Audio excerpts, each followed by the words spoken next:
Before we get into the questions, thanks to Mars Hydro for sponsoring this episode. Their FC4000 Evo grow light is now available for pre-order.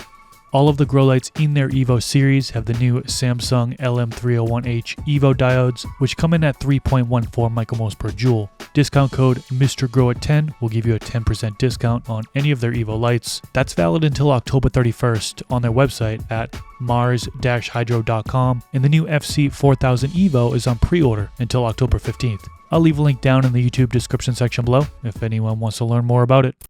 Mate's got a strain that turns purple near the end of flower, but in current cycles the leaves have been turning crispy crumbly on the plant instead of changing color. Any thoughts on why? It's cocoa perlite and synthetic nutrients. Is it just the top part of the plant? Could be potential light burn. That's something that I've come across in the past, and I think a lot of people commonly come across that now since grow light technology has just gotten so crazy over the years. More and more, not only efficiency, but powerful lights. People run them too close, dimmer all the way full blast, and they're just burning the crap out of their plants.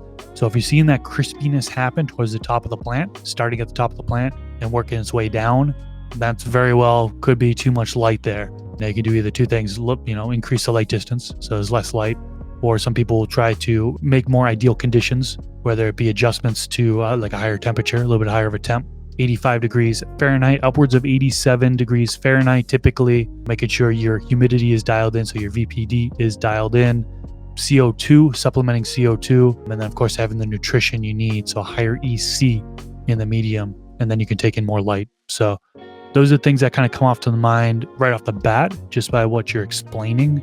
But of course, there's so many variables with this that could certainly be something else. So hopefully that helps. Does humidity that changes up and down 55 to 70% in 10 minutes stress the plants out? Congrats on baby. Appreciate you. That's a good question. I've had many grows in the past where I just had an unreliable humidifier. I live in a very dry climate. Got to say that in every episode. Very dry climate here. It's about 30% RH where I live, so I'm always increasing humidity. I've had many humidifiers in the past, all different brands, and some of them, unfortunately, I've had the same swing that you've had. 55 up to 70, even if I've set that humidifier to 60%, 65%, whatever I want, you still get that swing. And so I went through the same exact thing as you and grew the plant successfully. Now, whether or not that stresses them out to the fact that it's going to be a negative impact, some may say it may cause a hermaphrodite to happen in the plant. I can't confirm that. I personally haven't come across that, and I don't think there's been any studies in regards to that. But yeah, the stomata opening is going to obviously change, right? So the intake of the CO2 is going to be impacted with the up and downs. So there certainly will be kind of a negative impact having that swing, but you're still going to get a plant that grows. It could still be healthy. You'll still get to harvest, and you can still be successful. So if you are in that situation to where things are swinging back and forth like that for you, go ahead and try to continue to stabilize things. That would be better, but I wouldn't panic because I've been there, done that, and still got to harvest. I have some seedlings that are in cocoa. When would you think or recommend it would be okay to start stash plant? Immediately. So you can do it right away, straight from the scientist's mouth. George Murray will give him a shout out. He says as early as possible, so you can give their first dose as a seedling. Some folks are even mixing in stash blend in the media to begin before they even plant in, and that's a good way to start the mycorrhizal fungi colony. I've been using yucca every third watering. Can you use every watering? I did. I haven't used yucca in a little while though. I haven't really had the need to. I usually use it when my soil gets just super dry. Sometimes between grows, the soil will dry out a little bit, so I'll go in and use yucca. But I used to use it every watering. I used it every other. So I've done a whole bunch of things, and it's perfectly fine to use. The only thing it may hurt is your wallet. If you're spending money on it and you're doing it, you're going to use up more, and you're going to need to buy it more often. So that's really, as far as I can see, the only harm it'll do is on your wallet. Can yucca be used in a blue mat res? Absolutely. Yep. I've been using it blue mat res. No problem. Doesn't gunk up the drip lines or anything like that. What company do you use to sex your plant? I use Farmer Freeman. So I had a partnership with him for many years now, and he offers my audience a discount. So big shout out to him. Discount code MrGrowAt. Pretty fast turnaround. So once they receive it, It's within 48 hours, I think, is usually within 24 hours, but sometimes within 48 hours, I'll get the results. Do you ever test for HLVD? Yes, I did do one test in particular for a plant that I had. I actually have a video in the works. I have so many videos in the works, and I'm dying to get this thing out, where this plant, I'm looking at it and showing all the symptoms, well, not all the symptoms, but showing a lot of symptoms of hop latent viroid. So I take the samples, send it out for testing, and then I get the samples back. And I'm working on a video, so I'm not going to really tell you what the result is on it. I don't want to spoil it for you. But yes, I have done testing, particularly through Farmer Freeman.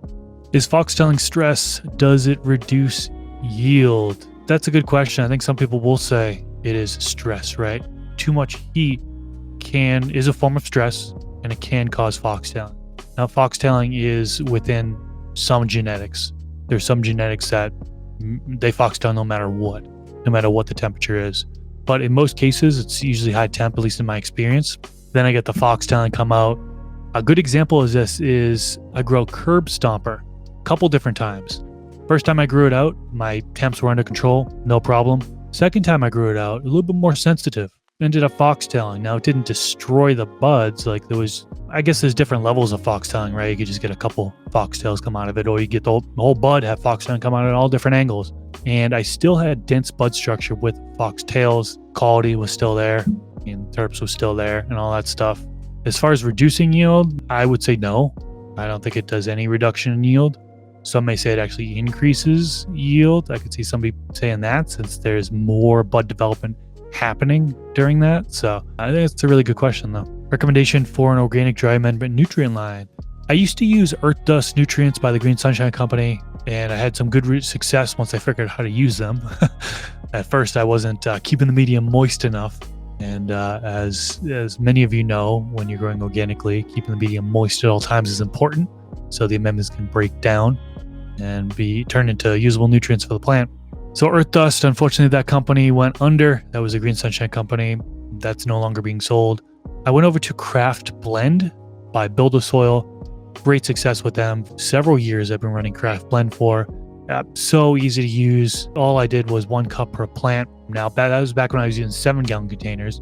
So what I would do is amend the soil begin with 1 cup. Then every 30 days from there, do a top dressing. Right, so 30 days into veg, which usually for me, since I'm growing small to medium-sized plants, 30 days in veg is right before flipping to flower. So I'll hit it with a top dressing, 1 cup per plant, then 30 days into flower. Then if I'm growing a longer flowering cultivar, something that's like 11, 12, 13 weeker, I'll hit it again at day 60 or so with another top dressing. But if it's an 8 weeker, 9 weeker, I'll just do that 1 top dressing at day 30, and that's it. So initial amending right before flipping to flower, which is usually around day 30 or 40 of veg for me, then 30 days into flower, and that's it. Now, I've done experiments to where I do every 15 days instead of every 30 days, every 20 days instead of every 30 days, every 40 days instead of every 30 days. I've gotten some mixed results there. For the most part, every 30 days has worked for me. In particular, same exact thing with Tad Hussey's Kiss Organics. So that's something I've used my last grow for the first time. Kiss Organics nutrient pack. The nutrient pack, as well as the Craft Blend, is just a 1-parter. So that makes things so much easier. It doesn't have it's not a formula for veg and then a separate formula for bloom. It's just one that you feed throughout, which makes things so much easier. So Craft Blend is like that. Tad Hussey's Kiss Organics nutrient pack is like that as well. Great success with that as well. I recommend it, and I'm going to continue to use it. So those are 2 organic dry nutrient lines that I can recommend. Is there really much of a difference with new lights other than the best efficiency? I'm not sure what you mean by the second part of the question there, but I'll answer the first part of the question, which is there much of a difference with these new lights? Not really, in my opinion. And we're actually going to do a full From the Stash podcast episode on this. So me, Rob, Pigeons 420, we're all going to talk about this topic in particular, grow light technology, and how it's kind of flatlined. It hasn't really changed a whole lot in the past couple years. A little bit more efficiency, right? But as far as light spread across the canopy, a lot of these lights are going to achieve the same thing. Similar results. A lot of folks right now, what they're doing is they're just going after the cheapest light. So if they have EC Infinity, Spider Farmer, Mars Hydro in mind, the toss up between those three, they're really just going with what the cheapest one is, because they're all similar light spread, similar efficiency, similar power output. Yeah, these days it's grow light technology has kind of gotten a little boring, at least to me. Everything is so similar. There's not much advancements going on. Biggest advancement that's happened in grow light technology this year has been the Evo diode. A little bit more efficient. Love the question, and we'll have a full-length podcast episode on From the Stash at some point in the future.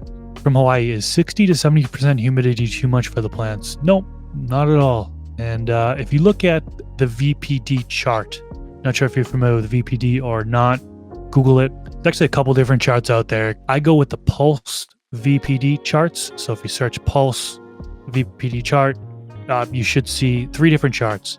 One is going to be for seedlings, one is going to be for flowering, and then one is going to be for veg. Actually, the seedlings is also seedling clones. And you'll see that you can totally get away with 60-70% humidity. You'll just have to run a little bit higher of temps. It depends on which stage of growth you're in. So it's kind of hard for me to talk about it, but 60-70%, even through flowering, I've gotten away with it. The biggest concern for that is bud rot in particular. And then if you're in veg, biggest concern for high humidity is powdery mildew. So real good air circulation in there, making sure things are moving around, the air is moving around. That's going to help prevent powdery mildew and bud rot. And of course, making sure that your canopy isn't too thick with leaves so airflow can get in there. Those are some things that if you are running up humidity in that range, keep an eye out for, and you should be fine. Is there a need for your plants to fade at the end of flower? Some plants are going to naturally fade at the end, no matter what. You feed nutrients all the way up until the end. You might not get a fade at all. Sometimes you'll feed nutrients all the way up to the end and you'll get a fade. Okay. Some people flush, whether or not you believe in flushing, that can help bring out a fade. Do you need a fade at the end of the flower? No, you don't need it. In fact, I got a couple cultivars right now that aren't fading at all. I'm going to be harvesting them within, they're actually day 45. They look like they're going to go another week. No, another 2 weeks, maybe a max. No fade happening on them whatsoever. So as far as a need to fade, no. That's a mistake that I think a lot of new growers make, is they think that the fade has to happen, and they panic. They get up to what they think is harvest, and they don't see a fade on their plants, and then they flush, and then all of a sudden buds are overripe, bananas start coming out, pollinating the other plants that are around. So like pushing your plants longer than normal because you're not getting a fade, watch out for that, because I've had that happen to me before. Actually, back in the day, I thought that you needed that fade. Once upon a time, many years ago, I thought that every plant needed a fade, and that's just not correct at all. I had plants that unfortunately nanners started popping out, pollinated all the plants that were in the tent. I had some plants that were in early flowering. Those got pollinated, so no bueno. Long story short, no. Excess nitrogen flowering causes poor buds. Bro science, read it somewhere. If yes, is it hard to control? No, that's grow science. That's not bro science. Yeah, excess nitrogen in flowering can cause airier buds. It can cause, you'll get like a growth spurt happening. Weeks 2, 3 and beyond, you'll see like the tops of the plants will kind of grow even more.